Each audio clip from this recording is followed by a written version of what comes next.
The crypto market never sleeps. 4 millions. It's a high-stakes casino with no closing time.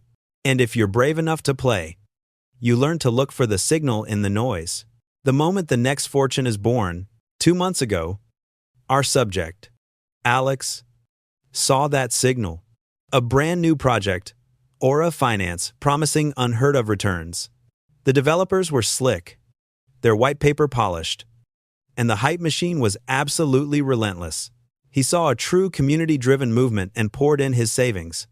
Not just walking around money, but everything.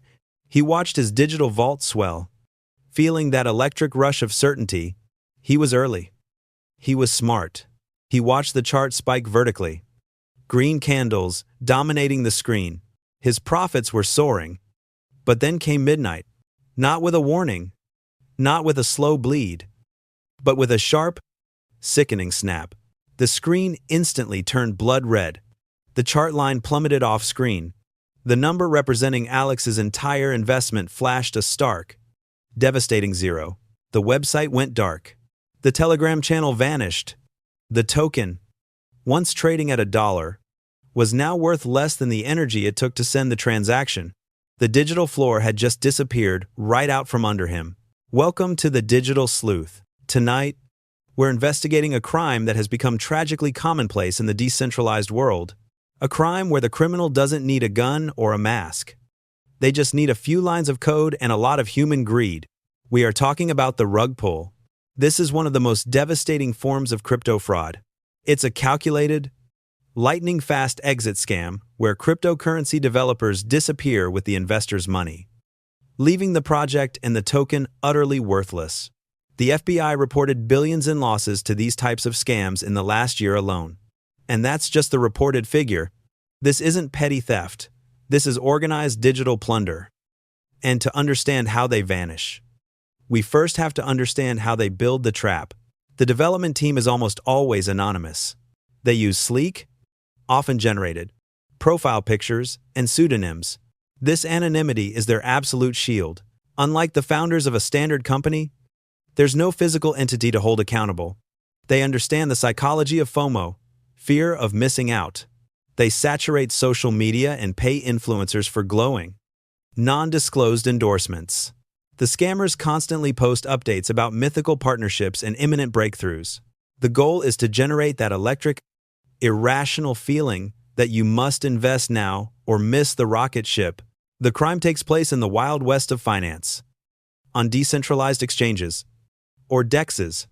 These platforms allow anyone to list a token without the regulatory hurdles of a major centralized exchange. This is the stage for the theft. Our job as a cybercrime documentary is to strip away the illusion and expose the mechanics. And the mechanism of a rug pull relies entirely on something called liquidity. Think of a traditional bank. For you to exchange your dollars for euros, the bank needs a pool of both currencies. In DeFi, we call this a liquidity pool. The scammers, the initial developers, create this pool. They pair their new token, the scam token, with a stable, valuable asset, like Ethereum or Binance Coin. This is the initial pairing that gives the scam token a value. When a victim like Alex buys the scam token, they are essentially saying, I will put $1,000 of my valuable ETH into this pool, and in return, I will take out an equivalent value of scam tokens. The crucial part is that every single investor who buys the token is unknowingly filling a digital vault, the liquidity pool, with real, valuable cryptocurrency. The pool grows and grows, ready for the harvest. This is where the developer's malicious control comes in. There are two primary execution methods, which we call the hard pull and the soft pull.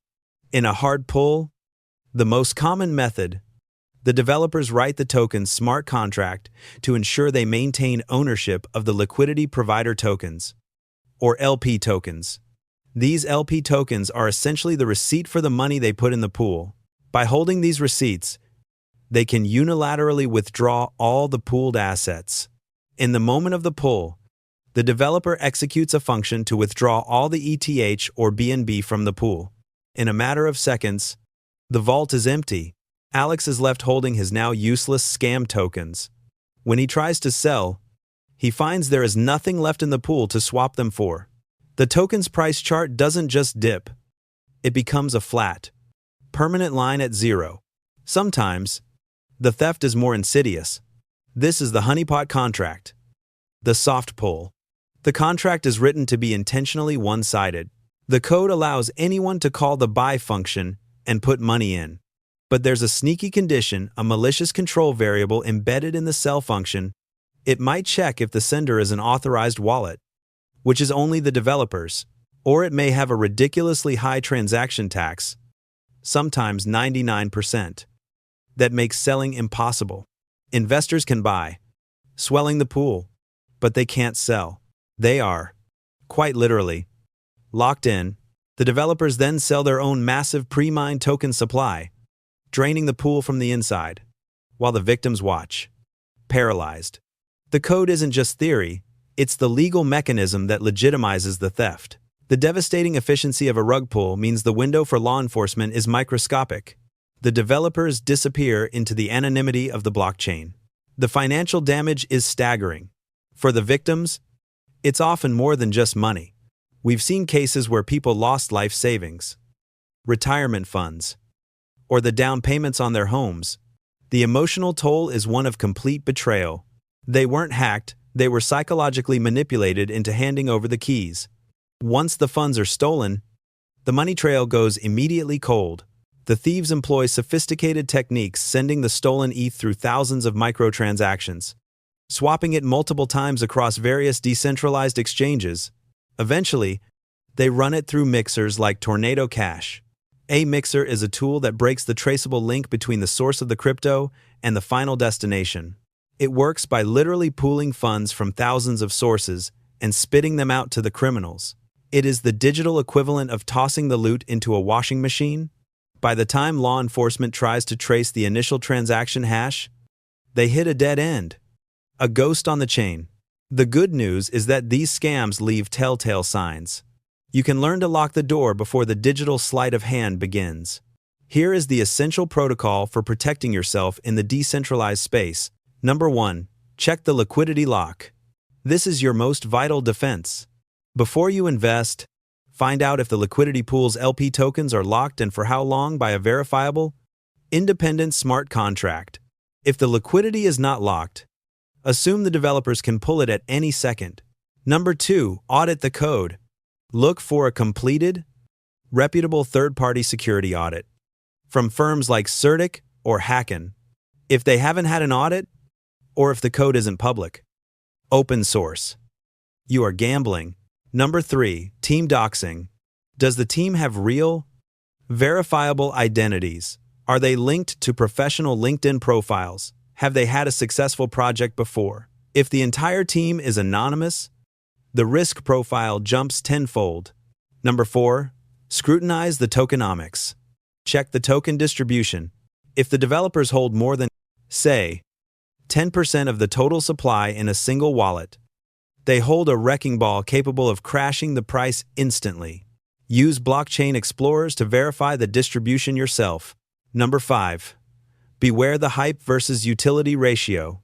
Is the marketing campaign wildly aggressive, but the actual product, the utility of the token, vague or non-existent? Legitimate projects focus on building value, not just driving up a chart. In the digital world, anonymity can be a shield for freedom, but it is also the perfect cloak for a thief. When you enter this space, you become your own bank, your own security system, and your own investigator. Learn the language of the code, or pay the ultimate price. Stay safe. Stay anonymous. This is the Digital Sleuth.